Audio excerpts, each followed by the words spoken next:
देखिए, कब्रिस्तान गोवंडी की जनता की उतनी ही ज़्यादा ज़रूरत है। यहाँ पर लोग मर जाते हैं और कब्रिस्तानों में दफन करने के लिए इनको मिट्टी के लिए जगह नहीं मिलती है। यहाँ से चेंबूर और छेड़ा नगर और कहाँ-कहाँ जाकर लोग दफना रहे थे अपने मुर्दों को, और उसके बाद काफ़ी प्रेशर के बाद कब्रिस्तान को खोला गया, लेकिन वो फिर बंद कर दिया गया। देवनार म्यूनिसिपल देवनार कब्रिस्तान जो मुस्लिम कब्रिस्तान वो बंद है। रफ़ीक नगर के अंदर 9 महीने और 8 महीने के अंदर कब्रों को खोदी जा रही है, जहाँ पर बॉडी आज भी कच्ची निकल रही है, लेकिन इसको ढका छुपा कर ये जो बीएमसी है रात में कब्रें खोदता है ताकि लोग इसको रिपोर्ट ना कर सकें। तो गोवंडी के लिए कब्रिस्तान इस वक्त का सबसे बड़ा मुद्दा बना हुआ है। उसी सिलसिले में हमने आपको बुलाया बात करने के लिए।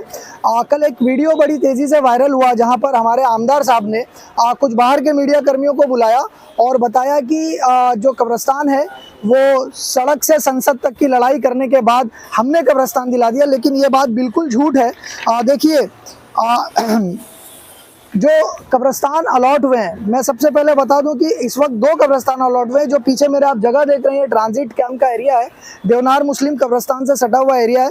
ये कब्रिस्तान के लिए जगह अलॉट की गई है बिल्डर से छुड़ाकर, बिल्डर ने इसके ऊपर कब्जा कर लिया था। और दूसरी जगह जो है रफ़ीक नगर कब्रिस्तान से 1.5 किलोमीटर दूरी, यानी शिवाजी नगर डेपो जो है, नया बस डिपो, उसके पीछे बीएसटी का लैंड था जिसको पीली मिट्टी के नाम से लोग जानते हैं। वो पीली मिट्टी को भी बॉम्बे हाईकोर्ट ने आदेश दिया है कि उस जगह का रिजर्वेशन चेंज किया जाए अगर वो कब्रिस्तान के लिए फिजिबल है। और ये सारे ऑर्डर्स जो है, देखिए आप, ये ऑर्डर कॉपी मेरे पास है कब्रिस्तान की। ये 1 जुलाई 2024 को ये ऑर्डर कॉपी बॉम्बे हाईकोर्ट ने एक PIL की सुनवाई करते दौरान ये ऑर्डर किया है कि ये जगह और वो जगह दोनों ही कब्रिस्तान के लिए अलॉट की जाए। अब इस PIL को डालकर 4 साल से PILiस्ट जो है लड़ाई कर रहे हैं। इसमें सबसे बड़ा रोल जो प्ले किया एडवोकेट अल्ताफ खान एंड उनकी टीम ने, जिसमें मुन्ना भाई और भी काफ़ी लोग, एडवोकेट शमशेर आलम है। ये काफ़ी लोगों ने काफ़ी मेहनत की, पैसे दिए और कब्रिस्तान को गोवंडी के लोगों के लिए लेकर आए। उसके बाद इस कब्रिस्तान को पाने के लिए सोशल एक्टिविस्ट ने बहुत मेहनत की। आपने पिछले साल देखा, धूप में बारिश में भीग कर उन्होंने बीएमसी के ऊपर एक कहीं ना कहीं प्रेशर क्रिएट किया।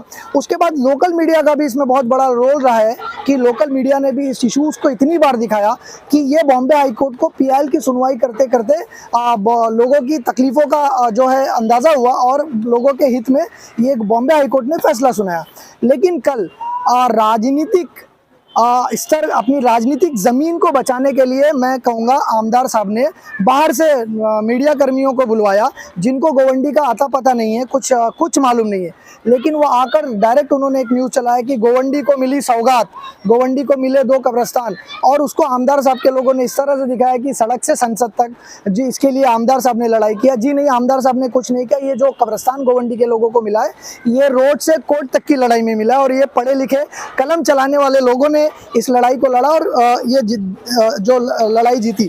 देखिए, आपको मैं ये, आप जूम करके दिखाइए इसके अंदर, ये एफिडेविट जब डाली गई थी 15 मार्च 2024 को बॉम्बे हाईकोर्ट ने बुलाया था उन्हें, और वहाँ पर बताया गया 2977.54 2977.54 स्क्वायर मीटर्स की ये जगह है, ये कब्रिस्तान के लिए अलॉट की जाए। और इस जगह को बिल्डर ने कब्जा कर लिया था। बिल्डर किसका आदमी पूरी गोवंडी को भी पता है और पूरे मुंबई को पता है वो बिल्डर किसका आदमी है, और नाम लेने की ज़रूरत नहीं है। ये बिल्डिंग कौन बना रहा है। अब उसके बाद देखिए आप, दूसरे उसी ऑर्डर कॉपी के अंदर Bombay high court, honourable Bombay high court क्या कहता है कि रफ़ीक नगर सिमेट्री से 1.5 किलोमीटर दूरी पर एक जगह 28526 यानी 28,526.47 स्क्वायर मीटर की जगह जो है वो रिजर्व की गई है। किस लिए? आप यहाँ पर देख सकते हैं कि वो जगह रिजर्व है बस डिपो के नज़दीक। उस जगह को बॉम्बे हाईकोर्ट ने बोला है कि आप उसकी फिजिबिलिटी चेक कीजिए, अगर वो फिजिबिलिटी रिपोर्ट प्रॉपर आती है तो उसका रिजर्वेशन चेंज कीजिए। और रिजर्वेशन चेंज करने के लिए municipal corporation provision of regulation 13.6 of DCPR 2034, इसके तहत आपको रिजर्वेशन चेंज करके पीली मिट्टी के अंदर भी कब्रिस्तान देना है।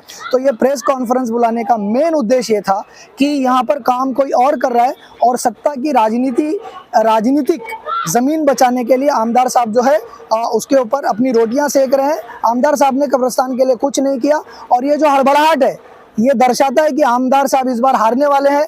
जी हाँ, ये आमदार साहब जिन्होंने 15 साल में हमारे लिए कुछ नहीं किया, ये हार रहे हैं और ये हार और वही बौखलाहट जो है उसमें लोगों के किए गए काम को अपना काम बताने की कोशिश की जा रही है। ऐसा नहीं लगता आपको? हाँ देखिए, स्थानिक बंदे को आमदार के लिए खड़ा होना चाहिए। आमदार साहब, मैं तो इलेक्शन लड़ना ही नहीं चाहता था। आमदार साहब के लोगों ने बोला कि अगर दम है तो इलेक्शन लड़के देख ले, जमानत जब्त हो जाएगी। तो मैंने सोचा देखते हैं जमानत जब्त होती है, मेरी जमानत जब्त होती है, इस बार उन्हीं की जमानत जब्त कर देते हैं हम लोग।